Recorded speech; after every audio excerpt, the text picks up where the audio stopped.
अभी हम सभी चैतन्य अवस्था में हैं। हमारी आंखें खुली हुई हैं। हमारी आंखों की दृष्टि जहाँ जहाँ पर जा रही है, दौड़ रही है, वहाँ तक हमारा मन भी दौड़ रहा है, हमारा मन भी जा रहा है। मेडिकल साइंस क्या कहता है? 80% मन रहता है कहाँ? आंखों के आगे। तो हमारी जो शक्ति है, जब हम जगे रहते हैं, कहाँ रहती है? आंखों के आगे। जहां तक आंखों की दृष्टि जाती है, दौड़ती है, वहां तक हमारा आपका मन भी जाता है, मन भी दौड़ता है। यह मन की पहली अवस्था है। जिस अवस्था में मन का जो संबंध है वो रहता है आंखों के आगे। जहां दृष्टि है वहीं पर मन है। आप अमेरिका नहीं गए हैं, आप जर्मनी नहीं गए हैं, फ्रांस नहीं गए हैं, आपका मन वहां नहीं जाएगा। मन आपका वहीं पर जाएगा जिस वस्तु को आप देखे हैं। तो मन की जो शक्ति है बंधुओं, जब हम जगे रहते हैं, कहाँ रहती है? आंखों के आगे। यह मन की पहली भूमि होती है। मन की जो दूसरी अवस्था है, उस अवस्था में हम क्या करते हैं? न तो सोते हैं न तो जागते हैं। वह एक तरह की तंद्रा अवस्था कहलाती है। उसे कहते हैं स्वप्न अवस्था। उस अवस्था में क्या होता है? कंठ के अंदर एक नाड़ी है जिसका नाम हिता है। उस नाड़ी के अंदर जब मन आ जाता है तब हम स्वप्न देखते हैं। तरह तरह के दृश्यों का अवलोकन करते हैं। यह मन की दूसरी अवस्था कहलाती है। वही मन जब आ जाता है हृदय स्थान पर, जहाँ पर आत्मा का वास है, तब क्या होता है? हम सो जाते हैं। गाढ़म मूढ़ो अहम स्वाप्सम गुरुण में गातानी क्लांतम में चित्तम। घोर तमोगुण छा जाता है। हमारी जो इंद्रियों की शक्ति है सब सुप्त हो जाती है। उसे कहते हैं सुषुप्ति अवस्था। नैनन आगे मन बसे, निकसी जाय नव ठोर। सदगुरु भेद बताइया, सब संतन सिर मोर। तो बंधुओं, हम सभी चैतन्य अवस्था में हैं। हमारी दृष्टि बाहर है, हमारा मन बाहर है, हमारे मन की बैठक बाहर में है। बाहर से कैसे अंदर में आओगे? अंतरतर में प्रवेश आपका कैसे होगा? इसी को तो सदगुरु बतलाते हैं। सुमिरन सुरति लगाई के, मुख से कछु न बोल, बाहर का पट बंद कर, बाहर का पट बंद कर, भीतर का पट खोल। सेवा सद्गुरुदेव की, सत्संगति गुरुदेव, सेवा सद्गुरु देव की, सत्संगति गुरुदेव। अंतर सुमिरन भजन है, तो अंतर सुमिरन भजन कब होगा? जब आपकी चेतना अंतर्मुखी होगी, जब आप बाहर से अंतर में प्रवेश करेंगे, जहां पर त्रिवेणी है। त्रिवेणी केवल 3 नदियों का नाम नहीं है, तीनों का संगम नहीं है। जहां पर 3 तरह के विचार एक हो जाते हैं, उसे भी हम त्रिवेणी कहते हैं। इंगला पिंगला सुषमन नारी, संशोधन कर युक्ति विचारी।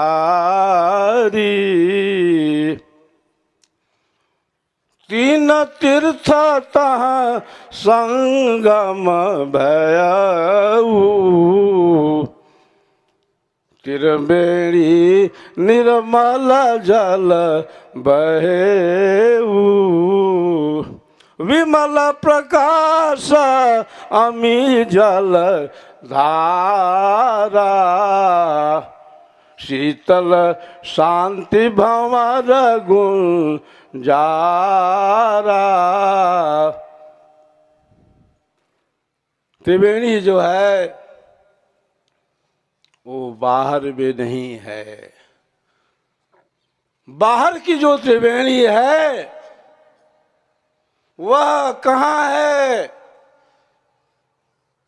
वह प्रयागराज में है, इलाहाबाद में है, जहां पर महाकुंभ लगने वाला है।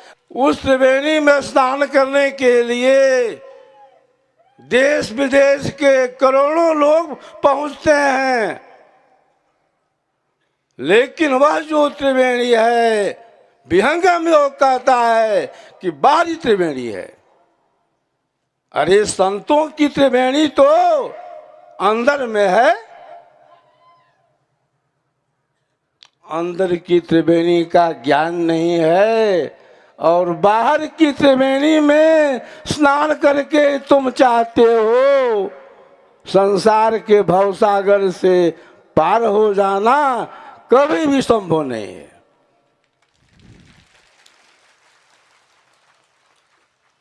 गंगा जमुन के अंतरे सहज शून्य लव घाट, तहाँ कबीरा मठ रचा मुनिजन जो हट बाट। त्रिकुटी महल में आव, त्रिकुटी महल में आव, जहाँ ओंकार है। आगे मार्ग कठिन सो अगमय पार है। तो बंकनाल एक राह एक सम राखिए, चढ़ो सुषमना घाट अमीरस चाखिए। सो हम सुमिरन होय सो दक्षिण कौन है, तहवा सुरती लगाई रहे उन मौन है। तो पश्चिम अक्षर एक सो रंकार है, यह ब्रह्मांड का खेल सो अगमय पार है। तो ताऊ पर आकाश बहुत प्रकाश है, अता में चार मुकाम लखे सोई दास है। इस शरीर के अंदर कहीं पिंड है, कहीं ब्रह्मांड है, कहीं पर निरंजन है, कहीं पर ओम है, कहीं पर सोहम है, कहीं पर शक्ति है, कहीं पर रंकार है। इस शरीर के अंदर कहीं पिंड है, कहीं ब्रह्मांड है, कहीं पर निरंजन है, कहीं पर ओम है, कहीं पर सोहम है, कहीं पर शक्ति है, कहीं पर रंकार है। इस शरीर के अंदर एक ऐसी भूमि है, एक ऐसा स्थल है जहां पर योगी बैठ करके जब प्रयोग करता है तो क्या होता है, जो भी अंतरिक्ष मंडल में आत्माएं हैं उनसे संपर्क हो जाता है।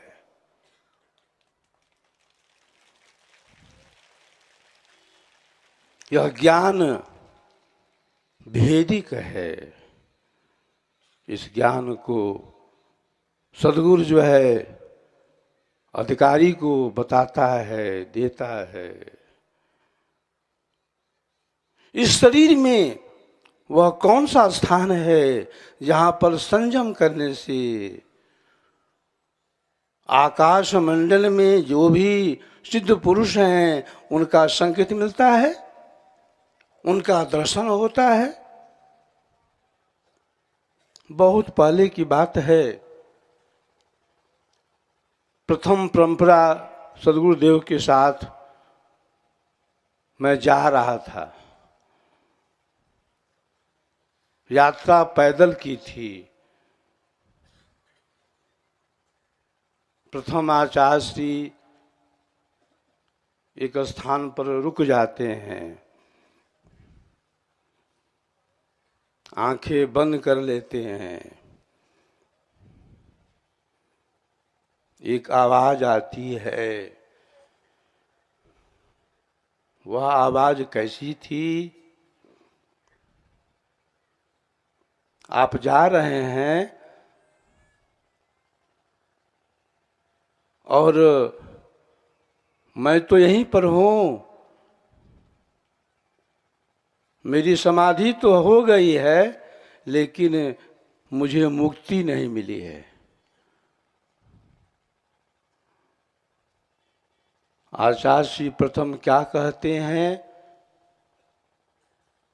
घबराओ नहीं, मुक्ति मिलेगी लेकिन तुम्हारी आत्मा तो भटक रही है।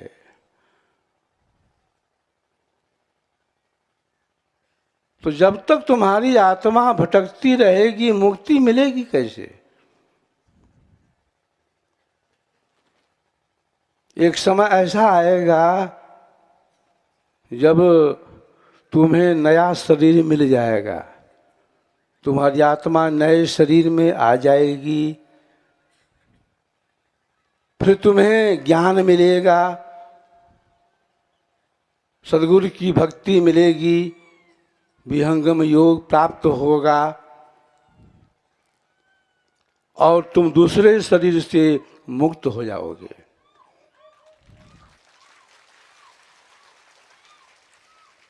सद्गुरुदेव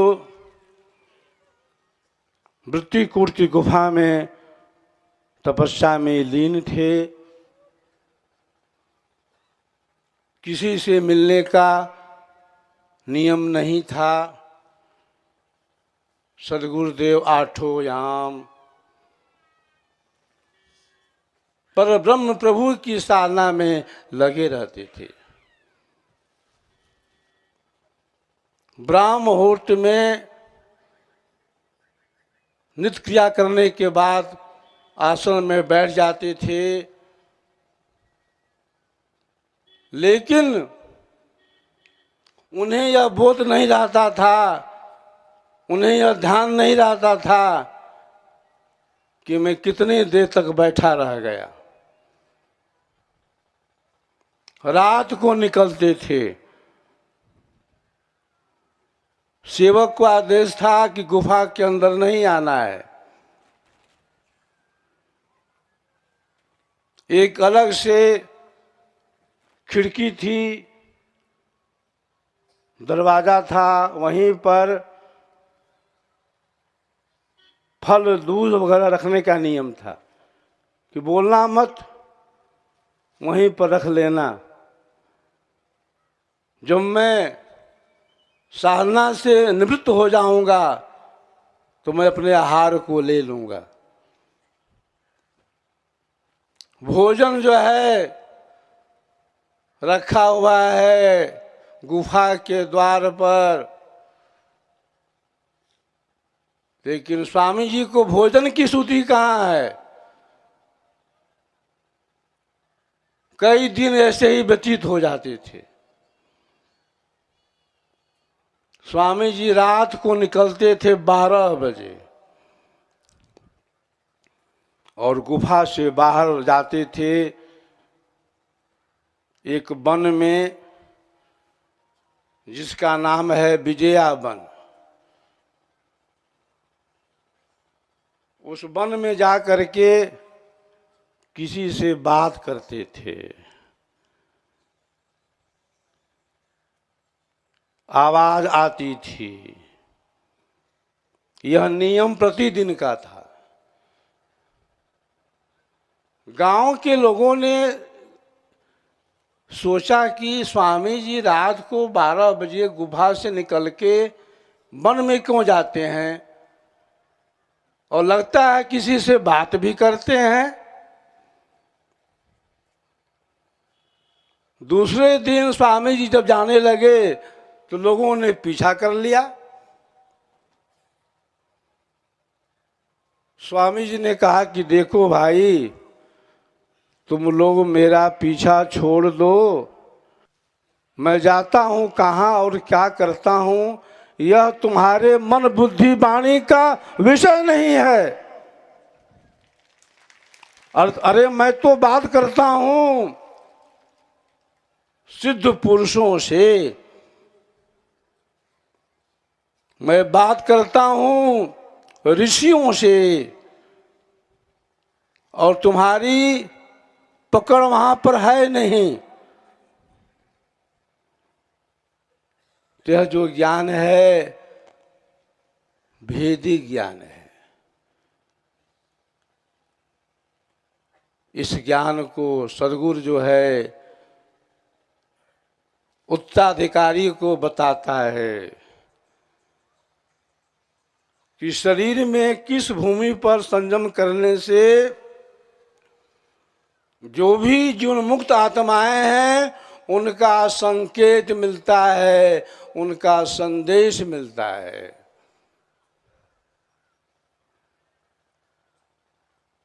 सद्गुरुदेव के शिष्य एक बार यात्रा में कहीं चले गए। रात को देर तक जगे रहे, फिर सो गए। सूर्योदय हो गया, 8-9 बज गया। आवाज आती है, अरे तुम सोए हुए हो, यही चले हो भजन करने के लिए, इस समय सोने का है, उठो उठो। इस आवाज को सुन करके सेवक घबरा गया। सोचने लगा यह तो आवाज मेरे सदगुरु की है, स्वामी जी की है।